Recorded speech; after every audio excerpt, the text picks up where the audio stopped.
Two exam point. ഇന്ന് നമ്മൾ പഠിക്കാൻ പോകുന്നത് ക്ലാസ് 10 ജോഗ്രഫിയിലെ തേർഡ് ലെസണാണ്. Human resource development in India അഥവാ മാനവ വിഭവശേഷി വികസനം ഇന്ത്യയിൽ. റെഡിയാണല്ലോ അല്ലേ? അപ്പോൾ നമുക്ക് നോക്കാം. ഹ്യൂമൻ റിസോഴ്സ്, മാനവ വിഭവശേഷി എന്താണ് മാനവ വിഭവശേഷി എന്ന് പറഞ്ഞിട്ടുണ്ടെങ്കിൽ എന്തൊക്കെ വേണം നമുക്കൊരു നല്ല മാനവ വിഭവശേഷി ഉണ്ടാവാൻ, അല്ലെങ്കിൽ നല്ലൊരു പ്രൊഡക്ഷൻ നമ്മുടെ രാജ്യത്തൊക്കെ ഉണ്ടാവാൻ എന്തെല്ലാം കാര്യങ്ങൾ വേണം, അതൊക്കെയാണ് നമ്മൾ മെയിനായിട്ട് ഈ ലെസണിൽ പഠിക്കാൻ പോകുന്നത്. ഫസ്റ്റ് ഫാക്ടർ നമുക്ക് നോക്കാം. Human resources. Many goods and services are necessary four improving human life and for the progress of A country. അതായത് നമ്മുടെ ജനജീവിതം മെച്ചപ്പെടുത്തുന്നതിനും രാജ്യ പുരോഗതി കൈവരിക്കുന്നതിനും വേണ്ടി ധാരാളം സാധനങ്ങളും സേവനങ്ങളും ആവശ്യമാണ്. Human resource refers to people who have the manpower which can be utilized in the production sector. എന്താ പറഞ്ഞിരിക്കുന്നത്? ഉൽപ്പാദിപ്പിക്കുന്നതിന് നിരവധി ആളുകളുടെ അധ്വാനശേഷി ഉപയോഗപ്പെടുത്തണം. അതുപോലെ തന്നെ ഉൽപാദന രംഗത്ത് ഉപയോഗപ്പെടുത്താൻ കഴിയുന്ന അധ്വാനശേഷിയുള്ള ജനങ്ങളാണ് എന്ത് പറയാ? മാനവ വിഭവം. നോക്കിക്കേ, ആ ലാസ്റ്റ് സെന്റൻസ് വളരെ ഇമ്പോർട്ടൻ്റ് ആണ്. ഉൽപാദന രംഗത്ത് ഉപയോഗപ്പെടുത്താൻ കഴിയുന്ന അധ്വാന ശേഷിയുള്ള ജനങ്ങളാണ്. അതായത് അധ്വാനിക്കുമ്പോഴാണ് നമുക്ക് നല്ലൊരു പ്രൊഡക്ഷൻ കിട്ടുന്നത്, നല്ലൊരു ഉൽപാദനം കിട്ടുന്നത്. ഡിഫറെൻറ്റ് സോഴ്സസിൽ നിന്ന് ഡിഫറെൻറ്റ് ഏരിയാസിലാണ് ആളുകൾ അധ്വാനിക്കുന്നത് അല്ലേ? ഡിഫറെൻറ്റ് ടൈപ്സ് ഓഫ് പ്രൊഡക്ഷൻ കിട്ടണമെങ്കിൽ അധ്വാന ശേഷിയുള്ളവരിൽ നിന്നാണ്. ഇത്രയും ക്ലിയർ ആണല്ലോ അല്ലേ? അതുപോലെ തന്നെ increase in production and progress of country can be accelerated only if the human resource is developed to the maximum. എന്താ പറഞ്ഞിരിക്കുന്നത്? മാനവ വിഭവശേഷി പരമാവധി വികസിപ്പിച്ചാൽ മാത്രമേ ഉൽപാദന വർധനവും രാജ്യ പുരോഗതിയും സാധ്യമാവുകയുള്ളൂ. How can human resource can be developed? എങ്ങനെയാണ് ഹ്യൂമൻ റിസോഴ്സ് നമുക്ക് ഡെവലപ്പ് ചെയ്യാൻ എന്തൊക്കെ ഫാക്ടേഴ്സ് വേണം, ഇതൊക്കെ നമുക്കൊന്ന് നോക്കാം. Mainly human resources development is the development of man physical and mental ability. ശാരീരികവും മാനസികവുമായി നല്ല ഹെൽത്ത് ഉള്ളവർക്കും മാനസികമായിട്ട് ഫിറ്റായിട്ടുള്ള ആളുകളുണ്ടെങ്കിലേ നമുക്ക് എന്തുണ്ടാവുള്ളൂ? നല്ല മാനവ വിഭവശേഷി ഉണ്ടാവുകയുള്ളൂ. അതെന്തിനെല്ലാം ബേസ് ചെയ്താണ്? Through education, health care and training അല്ലേ? നല്ല എഡ്യൂക്കേഷൻ, പ്രോപ്പർ ഏത് കാര്യത്തിലായാലും പ്രോപ്പർ എഡ്യൂക്കേഷൻ വേണം. അതുപോലെ തന്നെ നല്ല ആരോഗ്യം വേണം. നല്ല ആ ഒരു ഫീൽഡിൽ നല്ല ട്രെയിനിങ് വേണം. എങ്കിലേ നമുക്ക് എന്ത് ചെയ്യാൻ പറ്റുള്ളൂ? നല്ലൊരു പ്രൊഡക്ഷൻ ഉണ്ടാവുകയുള്ളൂ. ഇത്തരം ആളുകളിൽ നിന്നാണ് നമുക്ക് നല്ല ഉൽപാദനം കിട്ടുന്നുള്ളൂ. നോക്കുക, there are different levels of human resource development. Okay, there are different levels of human resource development. ഏതൊക്കെ ഫാക്ടേഴ്സ് ആണെന്ന് നമുക്ക് നോക്കാം. അതായത് മാനവ വിഭവശേഷി വികസനത്തിന് വിവിധ തലങ്ങളുണ്ട്. ഏതൊക്കെയാ തലങ്ങൾ എന്ന് നോക്കിയാലോ? Individual take effort to develop their own skill. എന്താ പറഞ്ഞിരിക്കുന്നത്? വ്യക്തികൾ സ്വപരിശ്രമത്തിലൂടെ സ്വന്തം കഴിവുകൾ വികസിപ്പിക്കാൻ ശ്രമിക്കുന്നു. പിന്നെയോ, nation provide the necessary facilities for its people to develop their skills. അതുപോലെ രാഷ്ട്രം ജനങ്ങളുടെ കഴിവുകൾ വികസിപ്പിക്കുന്ന ആവശ്യമായ സൗകര്യങ്ങൾ ഒരുക്കുന്നു. അപ്പോൾ അവിടെ നേഷനും ഇമ്പോർട്ടൻസ് ഉണ്ട് അല്ലേ? രാജ്യത്തിനും വലിയ പങ്കുണ്ട്. എന്തിന്? മാനവശേഷി കൂട്ടുന്നതിൽ നമ്മുടെ രാഷ്ട്രത്തിനും വലിയൊരു പങ്കുണ്ട്. അതുപോലെ തന്നെ ഫാമിലിക്ക് വലിയൊരു റോളുണ്ട്. നമ്മൾ സാധാരണ പറയാറുണ്ട് അല്ലേ, നല്ല കുടുംബത്തിൽ ജനിച്ചവർ നല്ല ഒരു പ്രൊഡക്റ്റായിട്ട് സമൂഹത്തിന് മാറുന്നു. Family create an environment for the development of potential of individuals. കുടുംബം വ്യക്തിയുടെ കഴിവുകൾ വികസിപ്പിക്കുന്ന ആവശ്യമായ സാഹചര്യങ്ങൾ ഒരുക്കുന്നു. ഓക്കെ, അതുപോലെ various institutions and agencies provide facility for education and training. അതുപോലെ തന്നെ നല്ലൊരു മാനവ വിഭവശേഷി ഉണ്ടാവണമെങ്കിൽ എന്തും വേണം? വിവിധ സ്ഥാപനങ്ങളും ഏജൻസികളും പഠനം, പരിശീലനം എന്നിവയ്ക്ക് ആവശ്യമായ സൗകര്യങ്ങൾ ഒരുക്കണം. ഇതൊക്കെ ഉണ്ടെങ്കിലേ നമുക്കൊരു നല്ല എന്താ പറയുക ഹ്യൂമൻ റിസോഴ്സ് ആയി മാറാനായിട്ട് സാധിക്കുള്ളൂ. അപ്പോൾ ഇവിടെ മെയിനായിട്ട് പറഞ്ഞിരിക്കുന്നത് എന്തൊക്കെയാണ്? യെസ്, നല്ലൊരു ഫാമിലി വേണം, വേരിയസ് ഇൻസ്റ്റിറ്റ്യൂഷൻസ് ആൻഡ് ഏജൻസീസ് വേണം, നേഷൻ നമ്മളെ സപ്പോർട്ട് ചെയ്യണം. ഇതൊക്കെ ഉണ്ടെങ്കിൽ പ്രോപ്പർ എഡ്യൂക്കേഷൻ, ഹെൽത്ത്, അതുപോലെ ട്രെയിനിങ്, ഇതൊക്കെ ഉണ്ടെങ്കിലേ നമുക്ക് നല്ലൊരു മാനവവിഭവശേഷി രാജ്യത്തിന് കിട്ടുകയുള്ളൂ. ക്ലിയർ ആണല്ലോ? ഇനി നമുക്ക് നോക്കാം ഫീച്ചേഴ്സ് ഓഫ് ഹ്യൂമൻ റിസോഴ്സസ്. എന്തൊക്കെ ഫീച്ചേഴ്സ് ആണ് ഹ്യൂമൻ റിസോഴ്സിന് വേണ്ടുന്ന മെയിൻ ഫീച്ചേഴ്സ് എന്തൊക്കെയാണെന്ന് നോക്കാം. Can be mainly classified into two categories. What are they? That is quantitative feature and qualitative features.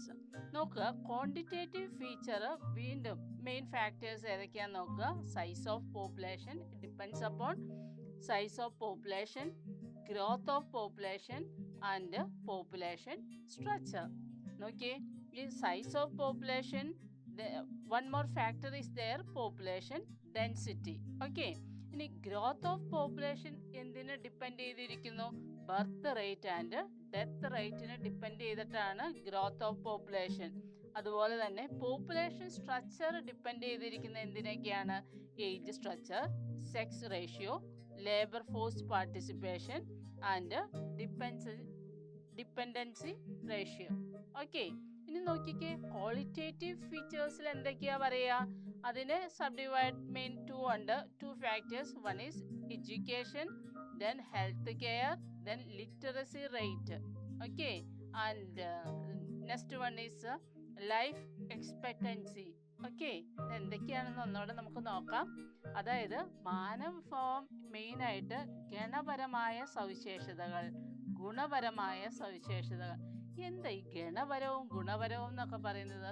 ഗണപരം എന്ന് പറഞ്ഞിട്ടുണ്ടെങ്കിൽ എണ്ണി തിട്ടപ്പെടുത്താൻ നമുക്ക് സാധിക്കും, അതിനെ മെഷർ ചെയ്യാനായിട്ട്, പ്രോപ്പറായിട്ട് മെഷർ ചെയ്യാനായിട്ട് സാധിക്കും. പക്ഷെ ഗുണപരമായ സവിശേഷതകളോ, അതിനെ നമുക്ക് എണ്ണി തിട്ടപ്പെടുത്താൻ സാധിക്കുകയില്ല, അതിനെ മെഷർ ചെയ്യാനായിട്ട് സാധിക്കുകയില്ല.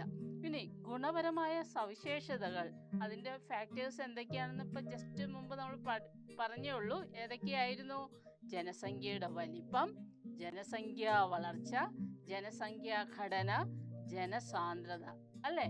ഇനി ജനസംഖ്യാ വളർച്ച ഏത് ഫാക്ടേഴ്സിനെ ഡിപ്പെൻഡ് ചെയ്തിരിക്കും? ജനന നിരക്കും മരണനിരക്കും. നമുക്കറിയാം, ജനന നിരക്ക് കൂടുകയാണെങ്കിൽ നമ്മുടെ പോപ്പുലേഷൻ എന്ത് ചെയ്യും? കൂടും, അല്ലേ? ഇനി ജനന നിരക്കിനെ അപേക്ഷിച്ച് ഡെത്ത് റേറ്റ് അല്ലെങ്കിൽ മരണനിരക്ക് കൂടുന്നെങ്കിലോ പോപ്പുലേഷൻ കുറയും. അപ്പം മെയിനായിട്ട് ജനസംഖ്യാ വളർച്ച ഡിപ്പെൻഡ് ചെയ്തിരിക്കുന്ന രണ്ട് ഫാക്ടേഴ്സ് ഏതൊക്കെയാണ്? ജനന നിരക്കും മരണനിരക്കുമാണ്. അതുപോലെ ജനസംഖ്യാ ഘടന ഇതിനോടെല്ലാം ഡിപ്പെൻഡ് ചെയ്തിരിക്കുന്നു. നമ്മുടെ പ്രായഘടന, സ്ത്രീ പുരുഷ അനുപാതം, തൊഴിൽ പങ്കാളിത്ത നിരക്ക്, പിന്നെയോ ആശ്രയത്വ നിരക്ക്. ഓക്കെ, ഇത് നമ്മൾ പറഞ്ഞു ഗുണപരമായ സവിശേഷതകളെ നമുക്ക് മെഷർ ചെയ്യാൻ പറ്റില്ല, ഗുണപരമാണ്, അല്ലേ? മെഷർ ചെയ്യാനായിട്ട് സാധിക്കുകയില്ല, എണ്ണി തിട്ടപ്പെടുത്താൻ സാധിക്കുകയില്ല. നോക്കിയേ, ഇത് ഏതെല്ലാം ഫാക്ടേഴ്സ് ആണ്? യെസ്, വിദ്യാഭ്യാസം, ആരോഗ്യ പരിപാലനം, സാക്ഷരതാ നിരക്ക്, അതുപോലെ തന്നെ ആയുർ ദൈർഘ്യം. ഇതൊക്കെയാണ് മാനവവിഭവത്തിൻ്റെ മെയിൻ ഫീച്ചേഴ്സ് എന്ന് പറയുന്നത്. ക്ലിയർ ആയല്ലോ? ഇനി നമുക്ക് നോക്കാം size of population. One of the main feature ആണെന്ന് പറഞ്ഞു സൈസ് ഓഫ് പോപ്പുലേഷൻ, അല്ലെങ്കിൽ ജനസംഖ്യാ വലിപ്പം. Okay, size of population refers to the total number of people residing in a country at a particular time. എന്താ പറഞ്ഞിരിക്കുന്നത്? ഒരു നിശ്ചിത സമയത്ത് ഒരു രാജ്യത്ത് താമസിക്കുന്ന ജനങ്ങളുടെ ആകെ എണ്ണത്തെയാണ് എന്ത് പറയുക? ആ രാജ്യത്തെ ജനസംഖ്യാ വലിപ്പം അല്ലെങ്കിൽ സൈസ് ഓഫ് പോപ്പുലേഷൻ എന്ന് പറയുന്നത്. തീർച്ചയായിട്ടും ആ രാജ്യത്ത് ജീവിക്കുന്ന ജനങ്ങളുടെ എണ്ണത്തെ അനുസരിച്ചിരിക്കും ആ രാജ്യത്തെ എന്താ പറയുക സൈസ് ഓഫ് പോപ്പുലേഷൻ അഥവാ ജനസംഖ്യ വലിപ്പം. അതുപോലെ നോക്കി, the branch of social science that analyse the population changes in it size ഈ structural aspects etcetera is known as, അതിനെന്ത് പറയും? ഡെമോഗ്രാഫി എന്ന് പറയും. എന്താ ഡെമോഗ്രാഫി? ജനസംഖ്യ, അതിൻ്റെ എണ്ണത്തിൽ വരുന്ന മാറ്റം, ഘടനപരമായ സവിശേഷതകൾ തുടങ്ങിയവ വിശകലനം ചെയ്യുന്ന സാമൂഹ്യ ശാസ്ത്രരേഖയാണ് എന്ത് പറയുക? ജനസംഖ്യാശാസ്ത്രം അഥവാ ഡെമോഗ്രാഫി എന്ന് പറയുന്നത്. അപ്പോൾ ഓർക്കുക, ജനസംഖ്യയുടെ എണ്ണത്തിൽ വരുന്ന മാറ്റങ്ങൾ, ഘടനപരമായിട്ടുള്ള സവിശേഷതകൾ, ഇതെല്ലാം സ്റ്റഡി ചെയ്യുന്ന ഒരു ശാസ്ത്രത്തെ നമ്മൾ പറയുന്ന പേരാണ് എന്ത്? ഡെമോഗ്രാഫി അഥവാ ജനസംഖ്യ ശാസ്ത്രം. ഓക്കെ, നോക്കുക. Every country collect information on the number of people in the country, their age, sex, socio-economic status, and analyze these at a specific interval of time. This activity is known as population census. അപ്പോൾ എന്താ population census എന്ന് പറയുക? നമുക്കറിയാമല്ലോ, last population census ചെയ്ത് 2011 പിന്നീട് വരേണ്ടത് 2021 പക്ഷെ Covid കാരണം അതെല്ലാം ഡിലേ ചെയ്ത് വെച്ചു, അല്ലേ? അപ്പോൾ ഓരോ രാജ്യവും നിശ്ചിത ഇടവേളകളിൽ രാജ്യത്തെ ജനങ്ങളുടെ എണ്ണം എന്തിനെയൊക്കെ ബേസ് ചെയ്താന്ന് ശ്രദ്ധിച്ചോളണേ. രാജ്യത്തെ ജനങ്ങളുടെ എണ്ണം, പ്രായം, ലിംഗം, സാമ്പത്തിക സാമൂഹിക അവസ്ഥ തുടങ്ങിയ വിവരങ്ങൾ ശേഖരിക്കുകയും വിശകലന വിധേയമാക്കുകയും ചെയ്യാറുണ്ട്. അതിനെക്കുറിച്ചൊരു അനലൈസും ചെയ്തെല്ലാം കളക്ട് ചെയ്തിട്ട് ഇതിനെ ബേസ് ചെയ്താണ് നമ്മൾ എന്ത് പറയുക? ജനസംഖ്യ കണക്കെടുപ്പ് അല്ലെങ്കിൽ പോപ്പുലേഷൻ സെൻസസ് എന്ന് പറയുക. അപ്പോൾ പോപ്പുലേഷൻ സെൻസസ് നമ്മൾ പഠിക്കുന്നത് ത്രൂ ഔട്ട് ദിസ് ലെസണിൽ പഠിക്കുന്നത് പോപ്പുലേഷൻ സെൻസസ് ഒക്കെയാണ്. അപ്പോൾ എന്താണ് പോപ്പുലേഷൻ സെൻസസ്, അല്ലെങ്കിൽ എന്തിൻ്റെ ബേസിസിലാണ് പോപ്പുലേഷൻ നമ്മൾ എടുക്കുന്നതെന്ന് പഠിച്ചിരിക്കണം. അപ്പോൾ ഒന്നുകൂടെ പറയാം, എന്തിൻ്റെ ബേസിസിലൊക്കെയാണ്? ജനങ്ങളുടെ എണ്ണം, പ്രായം, ലിംഗം, സാമ്പത്തിക സാമൂഹിക അവസ്ഥ, ഇതിൻ്റെ എല്ലാം ബേസിസിലാണ് എന്ത് ചെയ്യുക? പോപ്പുലേഷൻ സെൻസസ് അല്ലെങ്കിൽ ജനസംഖ്യ കണക്കെടുപ്പ് എടുക്കുന്നത്. ഇത്രയും ക്ലിയർ ആണല്ലോ, അല്ലേ? അപ്പോൾ നോക്കുക, in India census activities are spearheaded by the Office of the Population Registrar General and Census Commissioner. നോക്കുക, population registrar general and census കമ്മീഷണറുടെ ഓഫീസിലാണ് ഇന്ത്യയിൽ സെൻസസ് പ്രവർത്തനങ്ങൾക്ക് നേതൃത്വം നൽകുന്നത്. മറന്നു പോകരുത്, അത് പ്രത്യേകം പഠിക്കണം കേട്ടോ. എവിടെയാണ്? Population registrar general and census കമ്മീഷണറുടെ ഓഫീസിലാണ് ഇതിന് മെയിനായിട്ട് ലീഡർഷിപ്പ് കൊടുക്കുന്നത്, നേതൃത്വം കൊടുക്കുന്നത്. ഇനി നോക്കുക, ഇന്ത്യയിലെ സെൻസസിന്റെ ഫാദർ എന്ന് വിശേഷിപ്പിക്കുന്നത് ആരെയാണെന്ന് നോക്കാം. അതായത് father of census in India Henry Walter ആണ് കേട്ടോ. ഫാദർ ഓഫ്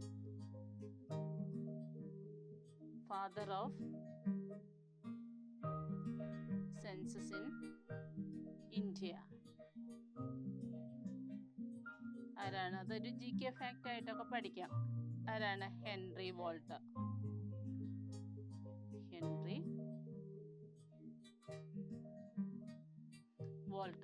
ഓക്കെ, നോക്കുക. In India population census is conducted once in 10 years. നമുക്കറിയാം, പോപ്പുലേഷൻ സെൻസസ് എടുക്കുന്നത് 10 വർഷം കൂടുമ്പോഴാണ്.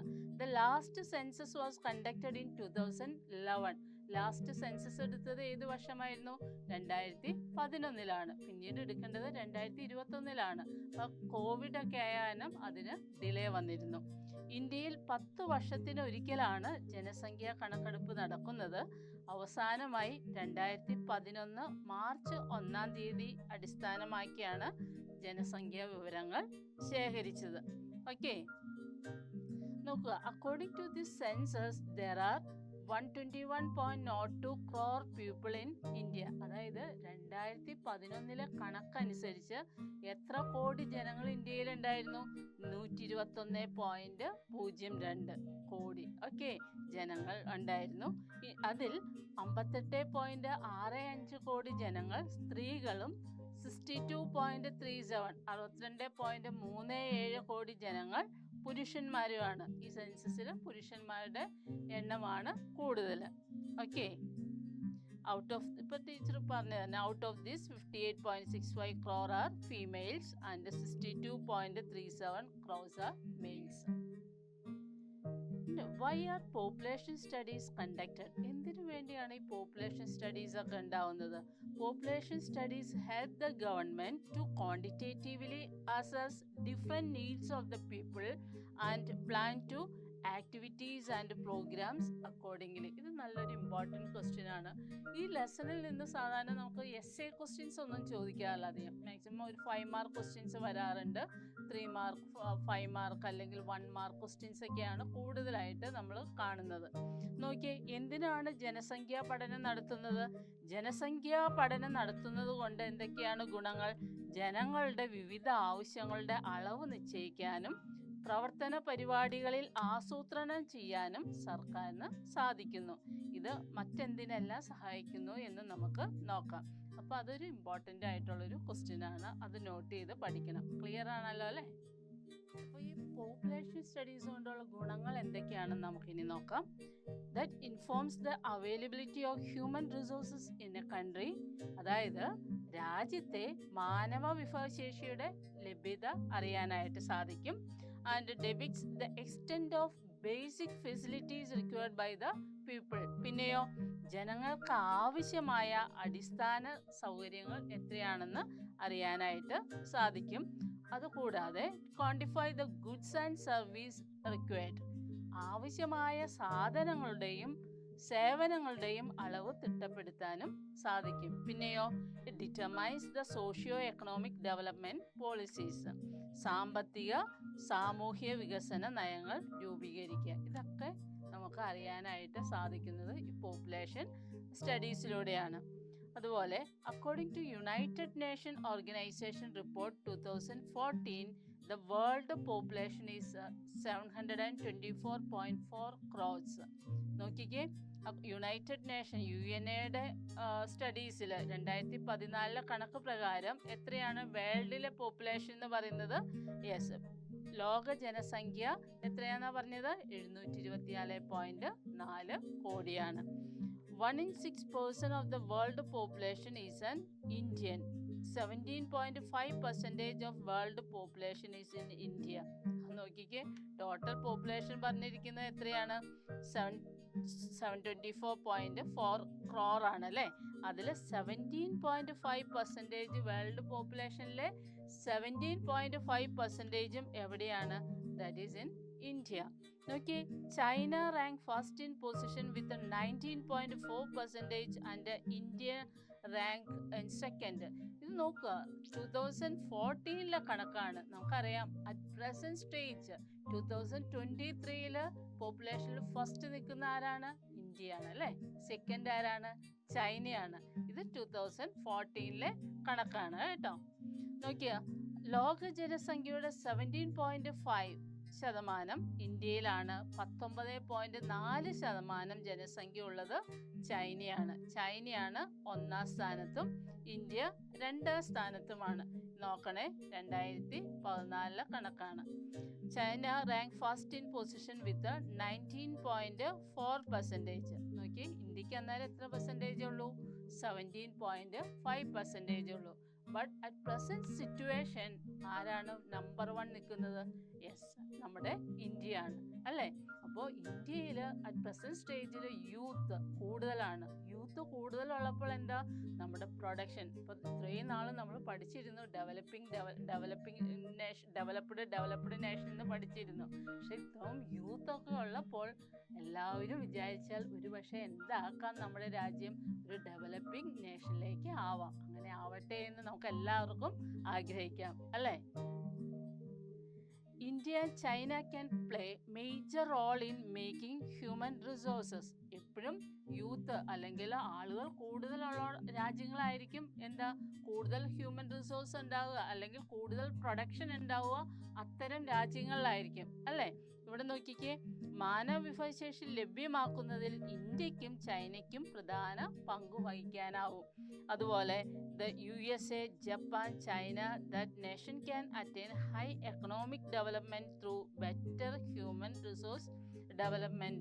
ഈ USA, ജപ്പാൻ, ചൈന പോലെയുള്ള രാജ്യങ്ങളെല്ലാം എക്കണോമിക് ഹൈ ആയത് എന്തുകൊണ്ടാണ്? ബെറ്റർ ഹ്യൂമൻ റിസോഴ്സ് അവിടെ ഉള്ളത് കൊണ്ടാണ്. അപ്പോൾ ഇപ്പം നമ്പർ 1 രാജ്യത്ത് തന്നെ, ലോകത്ത് തന്നെ നമ്പർ 1 ആയിട്ട് നിൽക്കുന്നത് നമ്മുടെ ഇന്ത്യയാണ്. അപ്പോൾ എക്കണോമിക്കലി നമുക്ക് വളരെ വളരെ ഉന്നതിയിലേക്ക് ഡെവലപ്പ് ചെയ്യാൻ പറ്റിയ ഒരു സമയമാണ് അതല്ലേ? അതായത് മാനവ വിഭവശേഷി വികസിപ്പിക്കുന്നതിൽ മികച്ച നേട്ടം കൈവരിച്ച രാജ്യങ്ങൾക്ക് ഉയർന്ന സാമ്പത്തിക വികസനം നേടാൻ കഴിഞ്ഞുവെന്ന് USA, ജപ്പാൻ, ചൈന തുടങ്ങിയ രാജ്യങ്ങളുടെ അനുഭവങ്ങൾ തെളിയിക്കുന്നു. ഇത്രയും ക്ലിയർ ആണല്ലോ അല്ലേ? ഇനി നമുക്ക് അടുത്ത ഇമ്പോർട്ടൻറ്റ് ഫാക്ടർ നോക്കാം. That is density of population. ഇന്ത്യയിലെ ജനസാന്ദ്രത. എങ്ങനെയാണ് നമ്മൾ ഇന്ത്യയിലെ ജനസാന്ദ്രത മെഷർ ചെയ്യുന്നതെന്ന് നോക്കാം.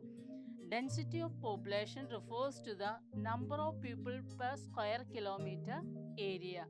This differs in various states in India. അതായത് ഒരു ചതുരശ്ര കിലോമീറ്റർ പ്രദേശത്ത് താമസിക്കുന്ന ജനങ്ങളുടെ എണ്ണമാണ് ജനസാന്ദ്രത എന്ന് പറയുന്നത്.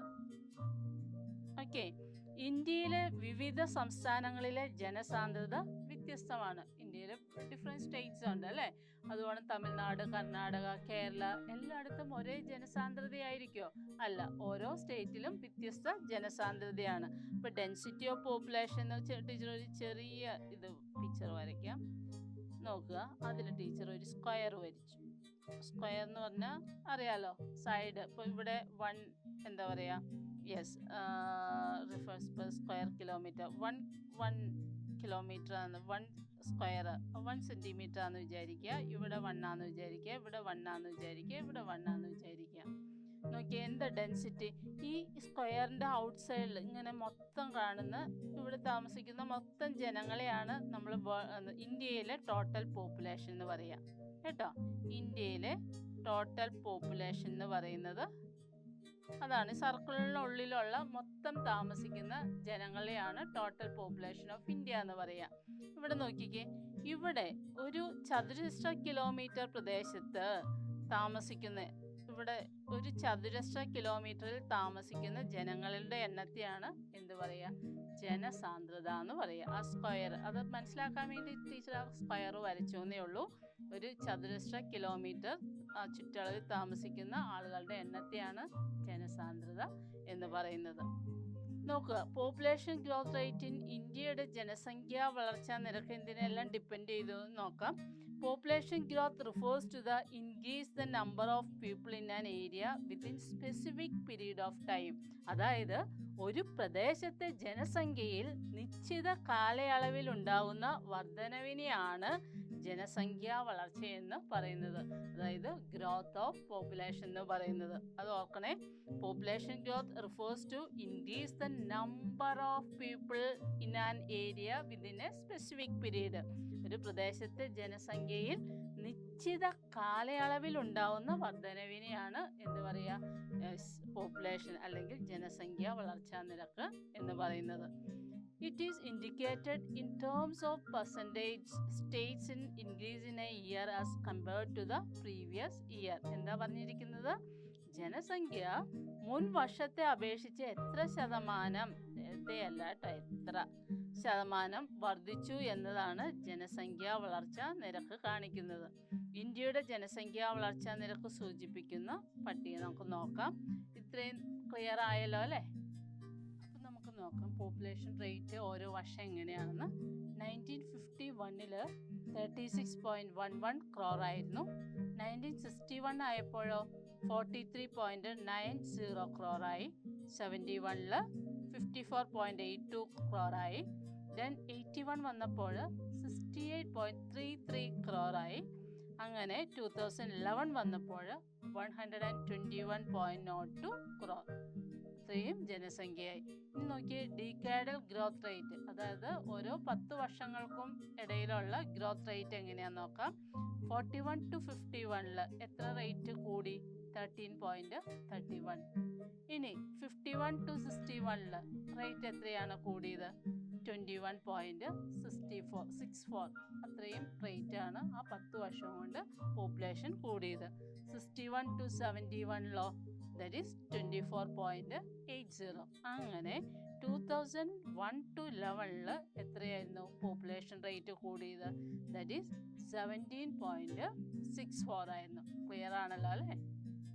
India's population growth rate has been declining since 1971. നോക്കിയേ, ഇന്ത്യയിലെ ജനസംഖ്യാ വളർച്ചാ നിരക്ക് 1971 ശേഷം കുറയുന്നതായിട്ട് നമുക്ക് കാണാനായിട്ട് സാധിക്കും. The birth rate, death rate, migration are the factors that affect the population of a country. അതായത് ഒരു രാജ്യത്തിൻ്റെ ജനസംഖ്യയിൽ മാറ്റം വരുത്തുന്ന ഘടകങ്ങൾ എന്തൊക്കെയാണ്? ജനന നിരക്ക്, മരണനിരക്ക്, കുടിയേറ്റം. വളരെ ഇമ്പോർട്ടൻ്റ് ആയിട്ടുള്ളൊരു പോയിൻ്റാണ്. എക്സാമിന് എപ്പോഴും ചോദിക്കുന്ന ഒരു പോയിൻ്റാണ് കേട്ടോ. അത് കറക്റ്റായിട്ട് പഠിച്ചോളണം. എന്തൊക്കെയായിരുന്നു? Birth rate, death rate and migration. ഈ ഫാക്ടേഴ്സ് ആണ് ഒരു രാജ്യത്തിൻ്റെ ജനസംഖ്യയിൽ മാറ്റം വരുത്തുന്ന ഘടകങ്ങൾ. നോക്കാം. It can be seen that India's population growth rate has been declining since 1971. നമ്മളിപ്പോൾ ജസ്റ്റ് പറഞ്ഞുള്ളൂ, 1971 മുതൽ ഇന്ത്യയിലെ പോപ്പുലേഷൻ നിരക്ക് കുറഞ്ഞു വരികയാണ്. The birth rate, death rate and migration are the factors that affect the population of the country. നമ്മൾ പറഞ്ഞു അല്ലേ, എന്തൊക്കെയാണ് പോപ്പുലേഷൻ ഓഫ് കൺട്രിയെ ഡിപ്പെൻഡ് ചെയ്യുന്ന മെയിൻ ഫാക്ടേഴ്സ് എന്തൊക്കെയായിരുന്നു? ബർത്ത് റേറ്റ്, ഡെത്ത് റേറ്റ്, അതുപോലെ തന്നെ മൈഗ്രേഷൻ. എന്താ മൈഗ്രേഷൻ എന്ന് പറഞ്ഞാൽ? ഒരു സ്ഥലത്ത് നിന്ന് വേറെ സ്ഥലത്തേക്ക് ആളുകൾ പലായനം ചെയ്ത് ആ സ്ഥലത്ത് പോയി താമസിക്കുന്നതിനെയാണ് എന്ത് പറയുക? മൈഗ്രേഷൻ എന്ന് പറയുന്നത് അല്ലേ. ഇനി നമുക്ക് നോക്കാം, ബർത്ത് റേറ്റ്, ഡെത്ത് റേറ്റ് ഒക്കെ എങ്ങനെയാണ് പോപ്പുലേഷനെ എഫക്റ്റ് ചെയ്യുന്നത്. പോപ്പുലേഷൻ എപ്പോൾ കൂടും കുറയും എന്നൊക്കെ നമുക്കൊന്ന് നോക്കാം. Birth rate increases, death rate decreases. അതായത് ബർത്ത് റേറ്റ് കൂടുകയും മരണം കുറയുകയും ചെയ്താൽ പോപ്പുലേഷൻ എന്ത് സംഭവിക്കും? പോപ്പുലേഷൻ ഇൻക്രീസ് ചെയ്യും, പോപ്പുലേഷൻ കൂടും, വർദ്ധിക്കും. അതുപോലെ ബർത്ത് റേറ്റ് ഡിക്രീസസ്, ജനനം കുറവാണെങ്കിൽ. അതുപോലെ death rate increases, death rate കൂടുകയും ചെയ്യുമ്പോൾ പോപ്പുലേഷൻ ഡിക്ലൈൻസ്, പോപ്പുലേഷൻ എന്ത് സംഭവിക്കും? കുറയും അല്ലേ. ഇവിടെ നമ്മൾ പറഞ്ഞിട്ടുണ്ട്, എപ്പോഴും ജനനം കൂടുതലാവുമ്പോഴാണ്, മരണം കുറയുമ്പോഴാണ് എന്ത് സംഭവിക്കുക? പോപ്പുലേഷൻ കൂടുന്നത്. അതുപോലെ birth rate and death rate are equal, അതായത് ജനനവും മരണവും തുല്യമാണെങ്കിൽ എന്ത് സംഭവിക്കും? നോ ചേഞ്ച് ഇൻ പോപ്പുലേഷൻ, പോപ്പുലേഷനിൽ കാര്യമായിട്ടുള്ള വ്യത്യാസമൊന്നും ഉണ്ടാവില്ല. അതുപോലെ മൈഗ്രേഷൻ നമ്മൾ പഠിച്ചു അല്ലേ. മൈഗ്രേഷൻ എന്ന് പറഞ്ഞാൽ ഒരു സ്ഥലത്ത് നിന്ന് ആളുകൾ വേറെ സ്ഥലത്തേക്ക് മാറി താമസിക്കുന്നതിനെയാണ് നമ്മൾ എന്ത് പറയുക? മൈഗ്രേറ്റഡ് പീപ്പിൾ എന്ന് പറയുക. Population increases in one region but decreases in another region. അതായത് ആളുകൾ കൂട്ടമായിട്ട് ഒരു സ്ഥലത്ത് നിന്ന് വേറെ സ്ഥലത്ത് പോയി താമസിക്കുമ്പോൾ എന്ത് സംഭവിക്കും? ആ സ്ഥലത്തെ പോപ്പുലേഷൻ കൂടും അല്ലേ. പക്ഷെ പോകുന്ന സ്ഥലത്തെ പോപ്പുലേഷൻ എന്ത് സംഭവിക്കും? അവിടെ പോപ്പുലേഷൻ കുറയുകയും ചെയ്യും. ഒന്നോടെ ടീച്ചർ അത് പറയാം. ജനന നിരക്ക് വർദ്ധിക്കുന്നു, നിരക്ക് കുറയുകയും ചെയ്യുകയാണെങ്കിൽ എന്ത് സംഭവിക്കും? ജനസംഖ്യയ്ക്ക് വർധനവുണ്ടാവും. അതുപോലെ ജനന നിരക്ക് കുറയുകയും നിരക്ക് വർദ്ധിക്കുകയും ചെയ്യുമ്പോൾ എന്ത് സംഭവിക്കും? ജനസംഖ്യ കുറയുന്നു. ഇതൊക്കെ നമുക്ക് ഈസി ആയിട്ട് മനസ്സിലാക്കാവുന്ന ഫാക്ടേഴ്സ് ആണ് അല്ലേ. അതുപോലെ ജനന നിരക്കും മരണനിരക്കും തുല്യമായാലോ ജനസംഖ്യയിൽ മാറ്റമുണ്ടാവുന്നില്ല. ഇനി കുടിയേറ്റം, അതായത് ഗ്രൂപ്പായിട്ട് ഒരു സ്ഥലത്ത് നിന്ന് വേറെ സ്ഥലത്തേക്ക് കുടിയേറി പാർക്കുന്നതിനെയാണ് മൈഗ്രേഷൻ അല്ലെങ്കിൽ കുടിയേറ്റം എന്ന് പറയുക. ഒരു പ്രദേശത്ത് ജനസംഖ്യ വർദ്ധിക്കുകയും മറ്റൊരു പ്രദേശത്ത് ജനസംഖ്യ കുറയുകയും ചെയ്യുന്നു. നോക്കുക, പോപ്പുലേഷൻ അടുത്തൊരു ഇമ്പോർട്ടൻറ്റ് ഫാക്ടറാണ് പോപ്പുലേഷനെ ഡിപ്പെൻഡ് ചെയ്യുന്നത്. എന്താ അത്? പോപ്പുലേഷൻ സ്ട്രക്ചർ ആണ്. ജനസംഖ്യ ഘടന, പോപ്പുലേഷൻ സ്ട്രക്ചർ അഥവാ ജനസംഖ്യ ഘടന. നോക്കിയേ, age structure is the classification of population into different age group and presenting the ratio of each group in the population. വളരെ ഇമ്പോർട്ടൻറ്റ് ഫാക്ടറാണ്. അതായത് ജനസംഖ്യാ ഘടന നോക്കിയേ, ജനസംഖ്യയെ വിവിധ പ്രായക്കാരുടെ ഗ്രൂപ്പുകളായി തിരിച്ച് ആകെ ജനസംഖ്യയിൽ ഓരോ ഗ്രൂപ്പും എത്ര അനുപാതികമായി വിശേഷിപ്പിക്കുന്നതാണ് എന്ത് പറയുക? പ്രായഘടന എന്ന് പറയുന്നത്. നമുക്ക് നോക്കാം എങ്ങനെയാണ് ഗ്രൂപ്പായിട്ട് തിരിച്ചിരിക്കുന്നതെന്ന്. For example, classification is done in age group like 0 to 14 years ഒരു ഗ്രൂപ്പിൽ പെടും, 15 to 59 ഇയേഴ്സ് ഒരു ഗ്രൂപ്പിൽ പെടും, ആൻഡ് 60 and above ഇയേഴ്സ് വേറൊരു ഗ്രൂപ്പായിട്ട് ക്ലാസിഫൈ ചെയ്യും. അപ്പോൾ 3 ഏജ് ഗ്രൂപ്പായിട്ടാണ് ഇവിടെ ക്ലാസിഫൈ ചെയ്തിരിക്കുന്നത്. ഏതൊക്കെയാണെന്ന് നോക്കാം. 0 മുതൽ 14 വയസ്സുവരെയുള്ളവരുടെ ഒരു ഗ്രൂപ്പ്, 15 മുതൽ 59 വയസ്സ് വരെയുള്ളവരുടെ വേറൊരു ഗ്രൂപ്പ്, പിന്നെയോ 60 വയസ്സ് മുതൽ പ്രായമുള്ളവരുടെ ഗ്രൂപ്പ്. അങ്ങനെ ഏജ് ഗ്രൂപ്പ് 3ആയിട്ടാണ് ക്ലാസിഫൈ ചെയ്തിരിക്കുന്നത്. ഇത്രയും ക്ലിയർ ആയല്ലോ?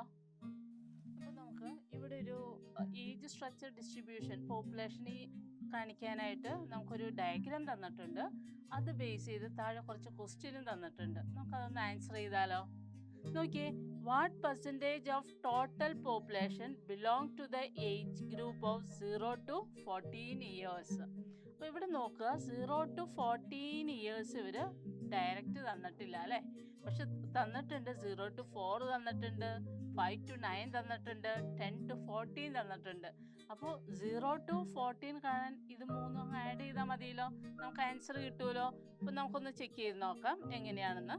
അതായത് 0 to 4 എത്ര പെർസെൻറ്റേജ്? That is 9.7%. ഇനി അടുത്ത് നോക്കി, 5 to 9 എത്ര പെർസെൻറ്റേജാണ് പറഞ്ഞിരിക്കുന്നത്? 9.2 അല്ലേ, 9.2. ഇനിയോ 10 to 14 എത്ര പെർസെൻറ്റേജ് തന്നിട്ടുണ്ട്? That is 10.5. അപ്പോൾ ടോട്ടൽ നമ്മളുടെ ക്വസ്റ്റ്യൻ 0 to 14 വരെ എത്ര പെർസെൻറ്റേജ് ആണെന്നാണ്. നമുക്കൊന്ന് ജസ്റ്റ് ആഡ് ചെയ്യാം. 5 plus 2 7, 7 plus 7 14, right? Then balance 1, and then 1 plus 9 10 plus 9 19 അല്ലേ, 5 to 7 14 10 9 19, then 2 yes 29.4%. അപ്പോൾ എത്ര ആൻസർ ഇവിടെ വരുന്നത്? യെസ് 29.4%.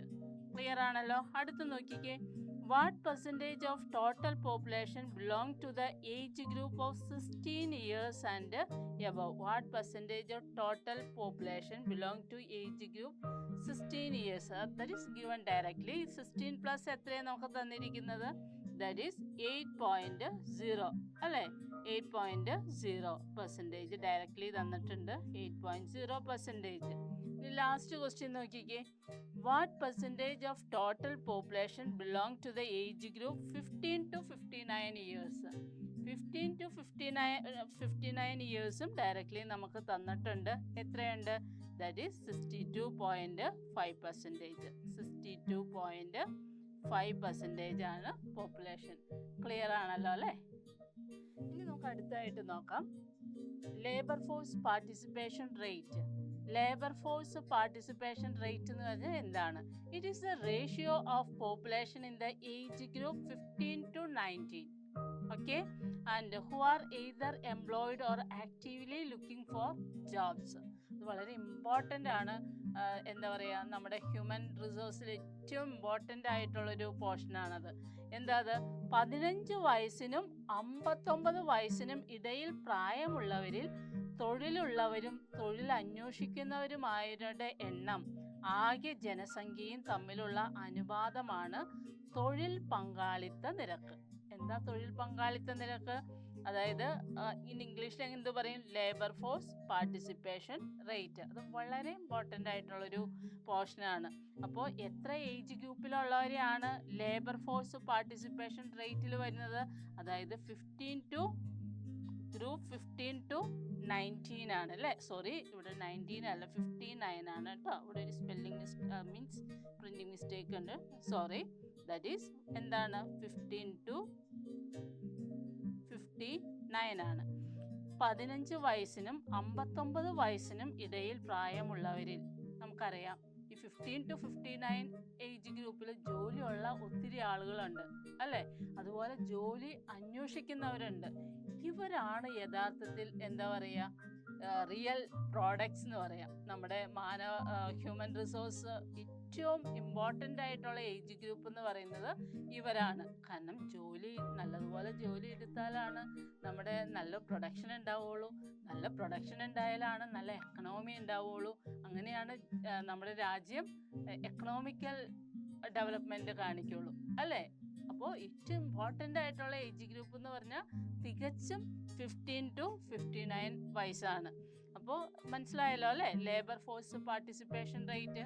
അതായത് എത്ര ഏജ് ഗ്രൂപ്പിലുള്ളതാണ്? 15 to 59 ഏജ് ഗ്രൂപ്പിലുള്ളവർ ജോലി അന്വേഷിക്കുന്നവരും ജോലിയുള്ളവരുമാണ്. അവരെയാണ് എന്ത് പറയുക? Labour force participation. ആ ഒരു അനുപാതത്തെ എന്തിനോട്? ടോട്ടൽ പോപ്പുലേഷനും ഇത്തരം ഏജ് ഗ്രൂപ്പിലുള്ളവരുടെ എണ്ണത്തെ ഉള്ള റേഷ്യോ ആണ്, അല്ലെങ്കിൽ ആ അനുപാതത്തെയാണ് what we call labour force participation rate എന്ന് പറയുന്നത്. നോക്കുക, age group 0 to 14 years and 16 years and above are included in the dependent group. അവർ സ്വന്തമായിട്ട് ജോലി ചെയ്യുന്നുണ്ടോ? ഇല്ല അല്ലേ? 60 വയസ്സിന് മേലിലുള്ളവരും അധികം ആളുകളൊന്നും സ്വന്തമായിട്ട് ജോലി ചെയ്യുന്നില്ല. ഇവർ ഈ ജോലിയുള്ളവരെ ഡിപ്പെൻഡ് ചെയ്ത് കഴിയുന്നവരാണ് ഈ ഗ്രൂപ്പുകാർ. അതായത് 0 മുതൽ 14 വയസ്സ് വരെ ഉള്ളവരും 60 വയസ്സ് മുതൽ ഉള്ളവരും ആശ്രയത്വ വിഭാഗത്തിൽ പെടുന്നു. മറ്റുള്ളവരെ ഡിപ്പെൻഡ് ചെയ്താണ് അവർ ജീവിക്കുന്നത്. Their proportion in total population is known as dependency ratio. അപ്പോൾ എന്താണ് ഡിപ്പെൻഡൻസി റേഷ്യോ എന്ന് പറയുന്നത്? ഇത്തരം ഏജ് ഗ്രൂപ്പുകാർ, അതായത് 0 to 40യും 16+ ഏജ് ഉള്ളവരുടെ ഒരു എണ്ണം എടുക്കും. അവരുടെ എണ്ണവും ടോട്ടൽ പോപ്പുലേഷൻ്റെ എണ്ണവും തമ്മിലുള്ളൊരു റേഷ്യോ ആണ് നമ്മൾ എന്ത് പറയുക? Dependency ratio. എന്തുകൊണ്ട് ഡിപ്പെൻഡൻസി റേഷ്യോ? ഇവർ മറ്റുള്ളവരെ ഡിപ്പെൻഡ് ചെയ്താണ് ജീവിക്കുന്നത്. ആകെ ജനസംഖ്യയിൽ ഇവരുടെ അനുപാതത്തെ ആശ്രയത്വ നിരക്ക് എന്ന് പറയുന്നു.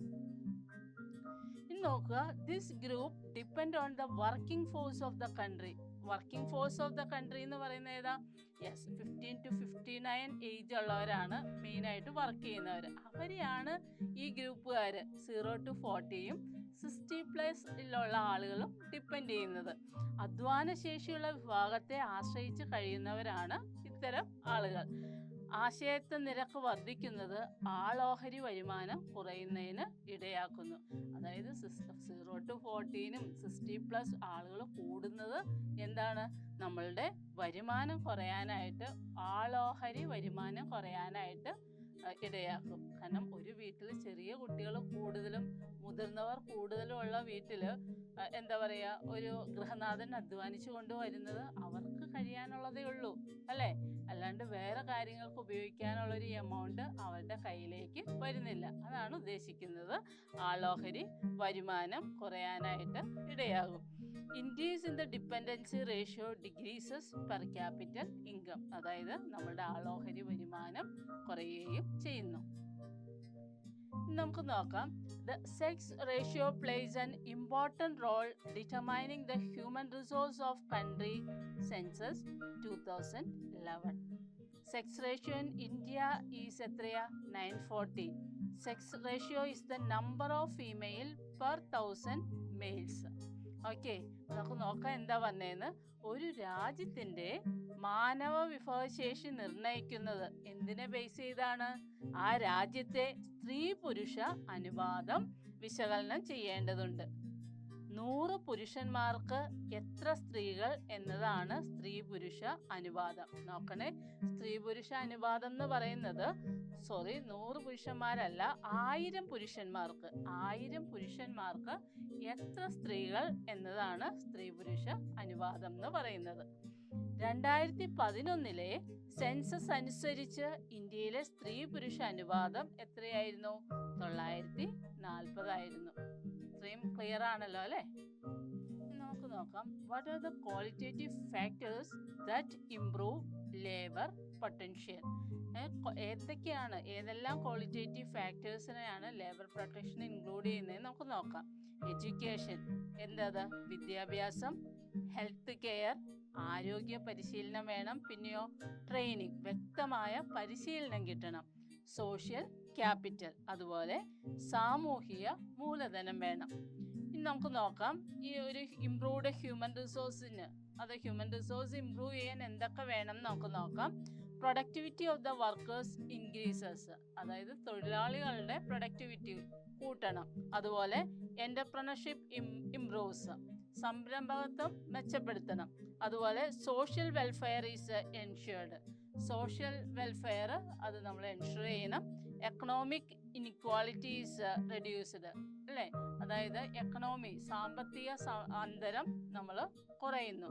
അതുപോലെ തന്നെ നാച്ചുറൽ റിസോഴ്സസ് യൂട്ടിലൈസ്ഡ് ഇഫക്റ്റീവ്ലി, പ്രകൃതി വിഭവങ്ങൾ നമ്മൾ എഫക്റ്റീവായിട്ട് നമ്മൾ ഉപയോഗപ്പെടുത്തണം. അതുപോലെ make possible development and use of advanced technology, മെച്ചപ്പെട്ട സാങ്കേതിക വിദ്യകളുടെ വികസനവും ഉപയോഗവും സാധ്യമാകണം. എന്തൊക്കെയാണെന്ന് നമുക്ക് ഒന്നോടെ നോക്കാം. മെച്ചപ്പെട്ട ഒരു മാനവ വിഭവം ഉണ്ടാവണമെങ്കിൽ നമുക്ക് എന്തൊക്കെ വേണമെന്ന് നോക്കാം. തൊഴിലാളികളുടെ ഉൽപാദനക്ഷമത വർദ്ധിപ്പിക്കണം. അതുപോലെ ഉൽപാദനക്ഷമത വർദ്ധിപ്പിക്കണമെങ്കിൽ എന്താ, എഫിഷ്യൻ്റ് ആയിട്ട് ജോലി എടുക്കണം, നമ്പർ ഓഫ് അവേഴ്സ് സ്കൂളിൽ ജോലി എടുക്കണം. ഇങ്ങനെയൊക്കെ ചെയ്യുമ്പോഴാണ് നമുക്ക് തൊഴിലാളികളുടെ ഉൽപാദനക്ഷമത വർദ്ധിപ്പിക്കുന്നത്. അതുപോലെ സംരംഭകത്വം നമുക്ക് മെച്ചപ്പെടുത്തണം, സാമൂഹിക ക്ഷേമം ഉറപ്പുവരുത്തണം, അതുപോലെ സാമ്പത്തിക അന്തരം കുറയ്ക്കണം. ഓക്കെ, പ്രകൃതി വിഭവങ്ങൾ ഫലപ്രദമായി വിനിയോഗിക്കാം. അപ്പോൾ നല്ല പ്രകൃതി വിഭവങ്ങളൊക്കെ ഉണ്ടാവണമെങ്കിൽ മനുഷ്യൻ്റെ ഒരു എഫേർട്ട് അവിടെ വേണം, മനുഷ്യൻ്റെ ഒരു അധ്വാനം വേണം അല്ലേ. അപ്പോൾ നല്ല വിളകൾ കിട്ടണമെങ്കിൽ നല്ലതുപോലെ അത് പരിചരിച്ചാലാണ് നമുക്ക് നല്ല വിള കിട്ടുകയുള്ളൂ, എങ്കിലേ അതിൽ നിന്ന് നല്ല ഒരു ബെനിഫിറ്റ് നമുക്ക് ഉണ്ടാവുകയുള്ളൂ. അതുപോലെ മെച്ചപ്പെട്ട സാങ്കേതിക വിദ്യകളുടെ വികസനവും ഉപയോഗവും സാധ്യമാക്കണം. ഇത്രയും ക്ലിയർ ആയല്ലോ.